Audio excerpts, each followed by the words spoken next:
There's a moment most men recognize but never name. When desire stops being something you feel and becomes something that feels you. When what began as natural appetite transforms into a lens through which everything else is filtered, distorted, reduced. You're sitting across from someone you care about, and somewhere beneath the conversation, beneath your attempts at presence, there's a hum, a constant low-frequency pull that turns intimacy into opportunity and connection into transaction. You don't notice it happening because it happens slowly, the way water carves stone. Imperceptibly, until one day you realize the shape of your inner world has fundamentally changed. Lust doesn't announce itself as a problem because it arrives disguised as vitality, as proof of aliveness, as the very mechanism through which a man engages with the world. The culture offers no warning, because the culture has no language for what's actually occurring. Not morally, but psychologically, not in terms of right and wrong, but in terms of what happens to consciousness when it becomes chronically aroused. When the baseline state shifts from stillness to scanning, from presence to perpetual seeking. What gets lost isn't just purity or discipline or some abstract virtue. What gets lost is the capacity to see clearly, to encounter another human being without the immediate overlay of fantasy, projection, the silent question of acquisition. Most men don't realize how much mental real estate has been colonized until they attempt withdrawal, until they try even briefly to exist without the constant feed, the habitual release, the predictable cycle of tension and dissolution that structures their days. The first 48 hours feel like sensory deprivation, not because anything has been taken away, but because the noise has stopped, and what remains is a silence most men haven't inhabited since adolescence. In that silence, something uncomfortable emerges. The realization that desire had become a buffer, a way to avoid feeling the deeper currents beneath it, the loneliness that doesn't resolve with contact, the restlessness that no image can satisfy, the ache for meaning that gets temporarily numbed by intensity. Jung understood this mechanism without naming it directly. The way psychic energy, when chronically directed toward one outlet, creates a kind of groove in consciousness, a channel that deepens with repetition until it becomes the default pathway for all vitality, all creative force, all the energy that might otherwise animate purpose, connection, genuine encounter. The man who becomes habituated to lust isn't choosing it consciously most of the time. He's following the path of least resistance, the neural highway that's been reinforced 10,000 times, the pattern so entrenched it feels like nature itself. And perhaps it is nature, but nature unmodulated, unrefined, nature as raw appetite rather than integrated force. The contemporary discussion around this topic tends to split into two equally unhelpful camps. One insisting that any restriction is repression, a return to shame-based morality that damages men psychologically, and the other promising that abstinence alone will unlock superpowers, magnetism, sudden transformations that border on magical thinking. Both miss what actually happens in the silence after the noise stops, in the weeks and months when a man deliberately chooses to redirect that energy rather than simply suppressing it, when he begins to notice what lust was covering, what it was protecting him from feeling. What emerges first is often not clarity but discomfort, a kind of emotional rawness, as if skin that's been covered for years is suddenly exposed to air. The women you encounter stop being categories and become specific, irreducible, sometimes difficult, often uncooperative with fantasy. Your own emotional landscape becomes less manageable because you can't discharge tension as easily, can't reset to baseline through the familiar ritual. You become aware of how much time you are spending in imagination rather than reality, how the habit of mental departure had become so constant you no longer noticed you were doing it. Conversations that used to feel easy now require actual presence. Attraction that used to be simple now comes loaded with awareness of vulnerability, of the other person's humanity, of your own capacity to objectify without even realizing it. This is where the deeper shift begins, not in the absence of desire but in the changing relationship to it, in the space that opens between impulse and action, between stimulus and response. Fromm wrote extensively about the difference between having and being, between relating to the world as a collection of objects to be possessed and relating to it as a field of authentic encounter. Lust operates primarily in the having mode. It wants to acquire, to consume, to reduce the other to a function of one's own need. Abstinence, when practiced not as denial but as conscious redirection, begins to reorganize perception around being, around presence, around the slower, less predictable rhythms of actual relationship.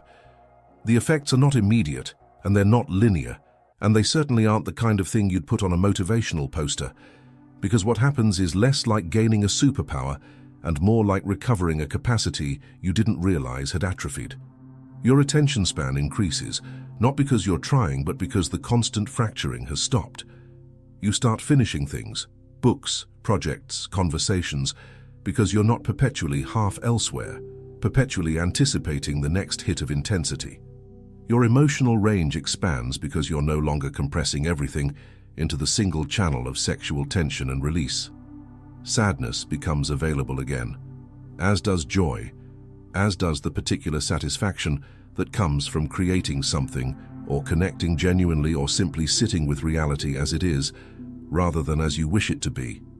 Women, in particular, start to appear differently, not because they've changed, but because the filter has thinned. You begin to notice qualities you'd previously looked past because they didn't register on the narrow bandwidth you were operating within. Intelligence becomes attractive not as an abstract concept, but as a lived experience of exchange. Kindness registers. Humor lands. The specific way someone thinks or the particular tone of their presence becomes interesting in a way it couldn't when everything was being funneled through the lens of acquisition. This doesn't mean desire disappears. It means desire becomes one note in a larger composition rather than the only frequency you can hear. What's rarely discussed is how much lust functions as an escape from depth. Not just from depth with others, but from depth with yourself, from the slower, less exciting work of understanding what you actually want beyond the next dopamine spike, what you're actually hungry for beneath the surface hunger that never quite resolves. Abstinence forces confrontation with those questions because it removes the primary mechanism of avoidance. You can't discharge anxiety through release, so you have to feel it. You can't numb restlessness through intensity, so you have to investigate it.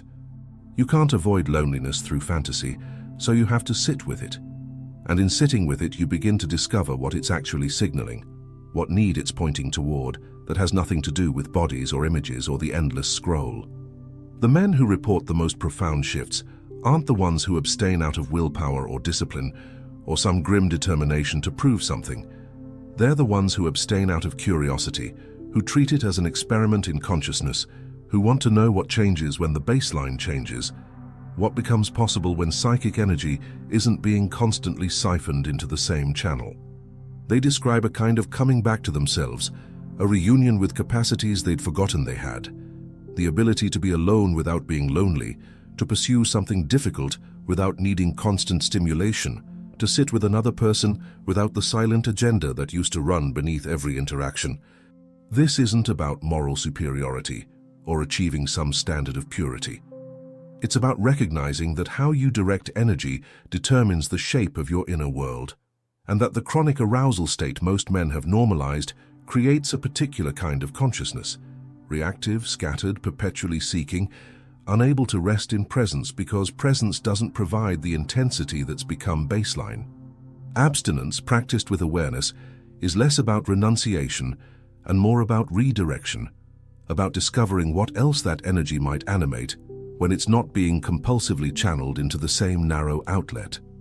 The challenge is that the shift is gradual, and the culture offers no support for it, no framework for understanding what's actually happening, no language for the in-between state where you're no longer operating from compulsion but haven't yet integrated the energy into something else. You're told either that you're repressing something natural or that you're achieving something heroic, when what's actually occurring is neither. It's a reorganization of consciousness, a recalibration of what feels normal, a slow return to a state where desire exists but doesn't dominate, where attraction enhances rather than hijacks, where sexuality becomes one dimension of a fuller existence rather than the lens through which everything else is filtered. The deepest transformation isn't in what you stop doing, but in what becomes available when that particular noise quiets. The capacity to see clearly, to feel fully, to engage authentically, to choose consciously rather than react habitually. It's the difference between being driven and being directed, between being possessed by appetite and possessing yourself, between encountering the world through the screen of fantasy and encountering it directly, in all its difficult, uncooperative, sometimes heartbreaking immediacy. What lust really does is fragment attention, simplify complexity, and turn presence into performance.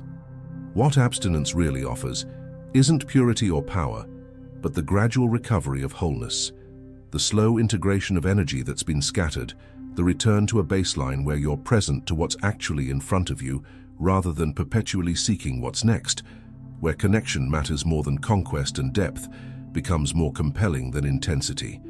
You don't need to renounce desire to reclaim yourself. You just need to stop outsourcing consciousness to it. Stop letting it narrate every encounter. Stop using it to avoid the deeper work of becoming someone who can be present to life as it is, rather than constantly seeking escape into life as it might feel for 30 seconds at a time.